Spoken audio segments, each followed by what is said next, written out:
Hello everybody, welcome back to my YouTube channel. My name is Dinga Makokwa and today we're going to be talking about how to know if you have depression and anxiety and what are some non-medical self-help treatments you could give to yourself. Safe treatments. Disclaimer, the information I'm about to share does not substitute for professional advice. This is what I have learned and found through extensive research from reputable sources and websites, and I'm just here to share what my experience was and how I was able to overcome it. So if you do identify with a lot of the symptoms here, then I highly recommend that you seek professional help and advice. Okay, now into the video. I have notes of everything that I'm gonna talk about today, and yeah, here are the notes. So just so you know. The first thing we're going to talk about is the difference between anxiety and depression, because they're each separate disorders until, well, they're not. And this is, yeah, the difference. Anxiety is very physical. It's unlike depression, it's a very physical. It's something that happens to you physically.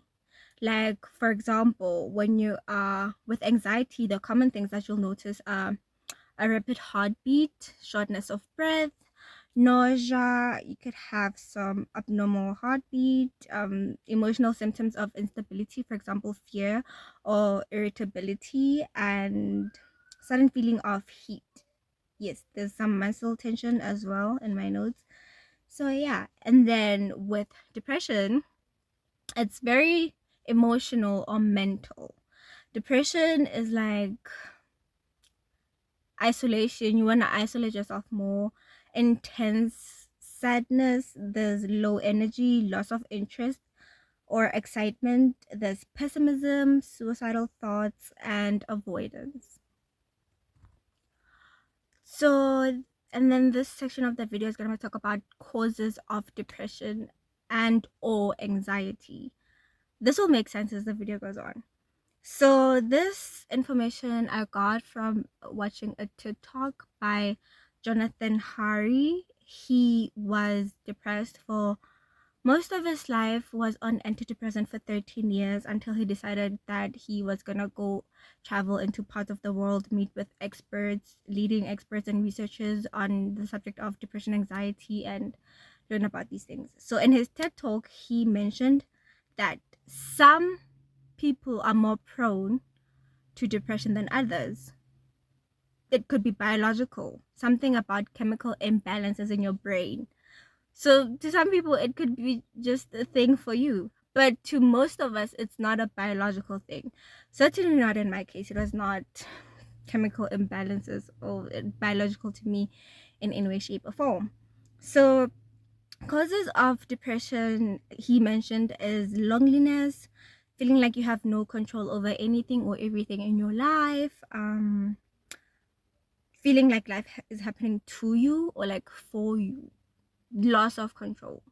And he spoke about lack of contact with nature. This one is very important, and yeah, very important. He also spoke about lack of fulfillment, feeling unloved, unwanted, unheard,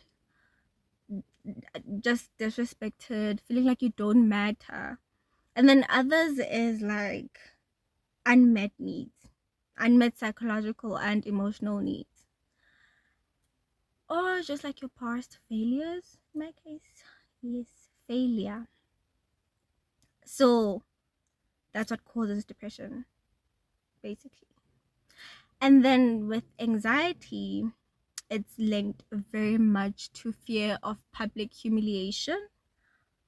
It is also feeling like you don't have control, because when you're having a panic attack, that feels like you don't have control at all. And the fact that you don't have control over what's happening to your own body at that very moment is scary in itself. Extreme nervousness can lead to anxiety. So if you're somebody who gets nervous very easily, very quickly over nothing, you should really look into that before it turns into something bigger like anxiety. And then this section of the video, okay, why is the lighting so horrible? I don't know. Okay, wait, or is it just me? Oh my god, it is horrible. It is horrible. Okay. Okay. So the Dr. Tracy Mark defined anxious depression. This is when anxiety and depression merge and you have both disorders at the exact same time. So she mentioned two ways that one could eventually end up in this situation. The first one is anxiety. You start off with anxiety, you just have an anxiety disorder, and over time, because of how anxiety is treating you, you just end up being depressed. Like, for example, with me, it started very much with anxiety. It started with anxiety, and but the thing with getting anxious is, especially with me, I don't like people seeing me in my weak moments or when I'm not okay. I don't like that. So with me, it started with anxiety. It's you feeling anxious, those panic attacks.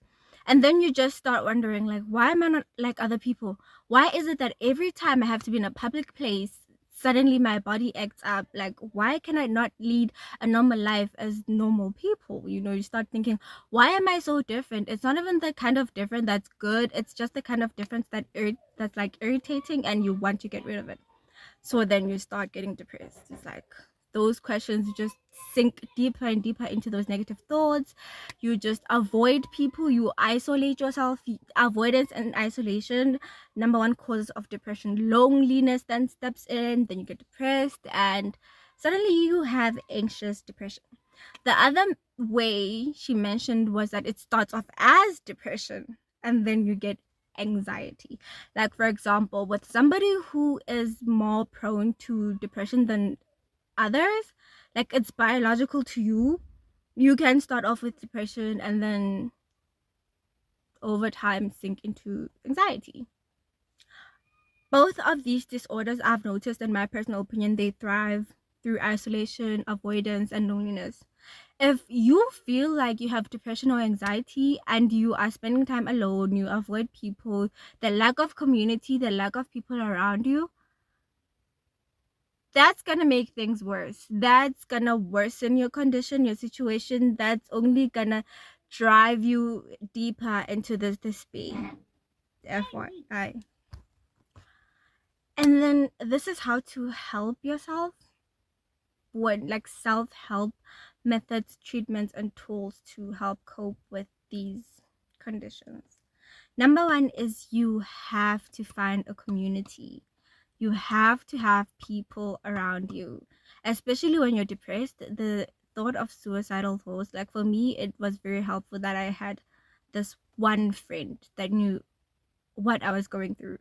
Like, if you're like me and you don't like talking about yourself and what's happening to you, there has to be at least one person that knows that this person is not okay. And it has to be a responsible person, somebody that can like look out for you, like you guys look out for each other. You have to have something to care for other than how negative everything is in your life and just how abnormal you are or how abnormal you feel you are. You have to find a community. There was a study actually done, this was mentioned by Jonathan Harry at the TED Talk. And he told the story about how there was a doctor who had a patient. The patient was depressed and anxious depression. And the doctor was like, we need to have these people in a group, not to talk about how depressed or anxious they are, but to find something positive to look forward to. And then they had these people in a center. They had to come in only on Fridays, just once a week. And those people, when they got together, they're like, okay, well, what positive thing can we look forward to? What can we do? And then somebody suggested gardening. And behind the hospital or the clinic, there was a backyard situation where they could actually start a garden. So they did that for months, started gardening. They learned the seasons. They got their hands dirty, interacted with elements of nature on every Friday for months. And these people started feeling better. Some of them even got off antidepressants or like a medication for these disorders. So you have to find a community. You have to find somebody that you talk to, somebody that knows everything about you. You just have to not isolate yourself. Don't be lonely. Try by any means to get rid of those things. And then the second thing is you have to like interact with at least one element of nature. In that story I mentioned, they started gardening. Gardening, you interact with water, soil, dirt. You learn seasonal changings. You know that in winter plants are cooked, and then in summer or spring, that's when most of them thrive. You learn those things. So you have that contact with nature. When I used to live in Joburg, there was little to no nature. I remember my only my only connection or interaction with nature was this tree. And what I noticed was like when winter was approaching, winter autumn, that tree was barren. There was no leaf in sight. It was just sticks. And then spring came in and there were beautiful green leaves. That tree was inviting. It was so lush. It looked so beautiful. The green on the tree was actually very calming. So you need to interact with at least one element of nature. And then to get to the actual root of the problem. Sometimes when you are depressed, it could be because you feel like you are a failure. You have nothing to show for your life, for your efforts, everything that you're fighting for. You're useless. That's how you feel sometimes. You have to solve this problem. Jonathan Harry also told a story about farmers in Cambodia. There was a farmer, a rice farmer, and one day he was farming and then his leg got blown off by a landmine that was left over from the US war at United States America war. And they took him to the hospital, amputated the rest of his leg and gave him a fake one. And then he still had to go back to the very place that traumatized him every day. Imagine you stepped on a landmine in that very place and you have to go there again every day. For him, that was the case. And he started showing signs of depression. And he went back to the doctors. The doctor was like, this man has a valid point. It's traumatizing. He does not feel safe working anymore. And he has no choice. No work, no pay, no supporting your family. There's no food on the table. What's going to happen? So what they did was like, okay, maybe we can buy him a cow and he can become a dairy farmer. And they were like, okay, let's try this. Bought him a cow. He started dairy farming. And then he came back. He was happy. He was no longer depressed. He was cured. And there was no need for medication, like prescriptions for these types of disorders. So that's another thing. Solve the actual problem. If you feel like you're a failure, you're useless, you have nothing to show for your life, start something. Take a short course, start charity, find a passion, start painting, start like anything. Just find something that you can look at and be like, I am so grateful and I am just so happy to have this talent or the skill that is just a thriving part of my life. Solve the actual problem. If you feel like you're not unwanted, unloved, unvalued, you're not listened to, you don't have control over your own life, then become part of a community that you know will value you. Find friends that you know will care about you. Talk to your family. If it's familial things, as with me, communication is very important. Sometimes your family members can become your bullies. Yes, your family members, the very people that are supposed to protect you from the rest of the world and be the ones you're supposed to look up to, look out for, those are your ride or dies, blood ties. They can be the ones to destroy you. They can be the ones to bully you. They can be the ones to sink you into depression. You have to stand up to that. Like, you have to either lessen your interactions with them, don't engage with them when they're being negative, cut them off as an option, or communicate your problems. A lot of things with me came from the fact that I have an overbearing protective mother and older sister, and they don't let me decide anything for myself. Well, now they do, but at the time they didn't. So I was basically dependent on them. All I had to do was study, pass, and there was the applications were taken care of. Everything was always taken care of. I didn't have to do anything. With that comes the fact that you don't have an opinion. You're not allowed to have an opinion. You don't get a say on anything because you know nothing, because we're going to do everything for you. We don't teach you to do everything for yourself.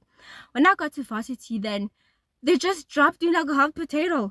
Suddenly, I had to go to the Roman Center and do things myself. What do? I don't know. Mind you, I was the captain of my own ship. The ship that is so huge, like so big at the time, I didn't realize. So you have to solve the... Sorry, the lighting is getting so bad. You have to solve the actual problem. What is the problem? Communication. there was a communication, especially in therapy, when with my mom, and the therapist told him, you have to let your child be slightly more independent of themselves. And ever since then, I have become slightly more independent. I have choices now. I have an opinion now. I have a say. So that is solving the actual problem, not all of them, an actual problem. What's wrong with that? Okay. And another thing that could help with your depression, anxiety is clean eating. You can try to change your diet, eat healthier, eat less junk food, little to no junk food, 80% whole foods, 20% junk food. You can try that. For me, I went vegan and that changed a lot. I even suffered with insomnia. I'm gonna make a different video about that. I'm also gonna make a different video about how veganism can help improve your mental health. And yeah, so you should eat cleaner, move more, get some exercise, and even just walking is a part of, guys, walking is very powerful and it's slept on, hence we have hot girl walks. You have to move your body somehow, somewhere. Eat cleaner, move your body, drink water, and you're gonna feel better. And then yeah, movement. Also, stop comparing yourself to people. When I was depressed, I was sad, I was anxious, questions: why am I not like everyone else? Everyone else is able to do 1 2 3. Why am I not able to do 1 2 3? And then you look at people on Instagram, people are graduating, people are buying, getting into apartments, just, it's a lot. Okay, people are moving ahead in life and you feel like you're in one point, you're stuck, you're stagnant, trapped by this darkness. Stop comparing yourself to people. Just know that your life is your life. It is unique to you, nobody else. And we all go through different things. The thing also about comparing yourself to people on social media, you don't know what that person had to do in order to get that car. I'm just saying. You don't know what that person had to go through to be able to be at that point in life. Nobody's life is smooth sailing, shame. Even the rich kids, they have problems of their own. Nobody has a straight, perfect life. We're all suffering about something at some point. So stop comparing yourself to other people. Live your life for you. Know that it is unique to you and know that you are above these disorders. You can save yourself. Stop comparing yourself to other people. Stop it. Okay, and then another thing, stop obsessing over your failures. For me, it was hey, I grew up with very high expectations placed on me. And I know I have, either I'm number one or I'm nothing. And when you fail with that kind of mentality, when you fail at something, even if it's the tiniest thing, you really beat yourself up. You really beat yourself. You become your own worst enemy. You become your biggest critique. So stop obsessing over your failures. Learn to let them go. Know that you are humans. You are a human. You make mistakes. It is okay. The world is not going to end because you made one simple mistake. Let go of your failures and past mistakes. We all make them. Even the perfect ones, which don't exist, by the way. Okay, and then stand up to your bullies. Stand up to your bullies. Don't let people tell you who you are. I remember 2025, I was still at FITS, and my sister, I mentioned to her that I wanted to get married before I was 18. And she was like, you really want to get married? You know, you're kind of slightly selfish. She said that as a joke. To me, it's not, because somebody just called me selfish. I was like, I'm selfish. Like me. I remember, guys, I would go to her house to help her get the kids ready for school in the morning, because her and her husband, they leave for work very, very early, and the kids only leave for preschool kabama 20 past 7. And it's like, okay, well, I have a somehow flexible schedule. I can come, come there, babysit, and get the kids ready for school. With that came the fact that I missed a lot of valuable teaching time. I would get to an 8 a.m. lecture at like 8:30 or even later. A 2-hour lecture, I would attend only 1 hour, because coming from my sister's place to go to campus, the Uber, the ride, the traffic. So I was doing all of that, and I was like, I love my nephew and niece, and I love them so much. I love helping, she's my sister. She needs my help. I'll help her. And then you call me selfish. And I was at her house for that very reason, to help with their kids. You call me selfish. I was like, okay, I'll be selfish. I'll be whatever you want me to be. And I really did take that to heart. And I definitely thought I was a selfish person. But now that I've grown, I'm not selfish. I'm not selfish. And she was just un poco loco. I'm not selfish. I am thoughtful. I care for other people. I am selfless when needed. So I'm not selfish. But it's good to be selfish, guys, like with your energy, with your time. When somebody is messing up your life and just giving you negative energy, be selfish with yourself and step away. Especially in relationships like mojolo, guys. That's the perfect situation to be selfish as a girl. Be selfish. Like when the guy is forcing you to do something you don't want to do, don't do it. Be selfish. Be selfish with the most precious and important parts of yourself. But like, yeah, point, don't let people tell you who you are, because if you don't know who you are and somebody is telling you stuff like, oh, you're selfish, you're this, you're gonna hate yourself. And self-hate is another cause of depression. Don't let people tell you who you are. Self-discovery, especially in your 20s, is very important. Some people get married in their 20s, they get into long-term committed relationships in their 20s. Your 20s are for self-discovery, self-improvement, and just benefiting yourself. You're selfish as for you. Your 20s are for you, nobody else. So be selfish with your most important and fragile parts of yourself. Don't let people tell you who you are. She's my own sister. She's seen me growing up, partly raised me, and I still will not let her tell me that I'm selfish. Don't let people tell you that you're selfish. Even your close family members, the ones that are supposed to be there for you, don't let them. And also, guys, it's important to know that it's psychological. People always remember the negative things about you. People rarely remember positive things. Hence, in funerals, that's when they're like, oh, he or she was such a good person, helped here and there. But when you're alive, they always remember the negative things. Like, I remember you did this to me. I remember, like, it's easier to retain and like information in our brains about negative things than it is to retain positive things. That's one thing. So don't let people tell you who you are. You are human. You are not perfect. You make mistakes, and part of those mistakes are not what define you or what you're capable of. So don't let people tell you who you are. And that will be the end of my video. The sun is setting, so the lighting is getting kind of tricky, but thank you for tuning in. Don't forget to comment, share, like, and subscribe. Tell me your experiences with depression. What do you think triggered it, and how you've been able to help yourself. And yeah, I will see you guys in another video. It's gonna be about how veganism helped me, or my insomnia, or how to end your end of world crisis, because I had that. I really want to talk about that. You guys tell me what you think. Out of the three, which one should come after this one? And I'm very, very happy making these videos. I wish I had somebody tell me these things when I was depressed, but yeah.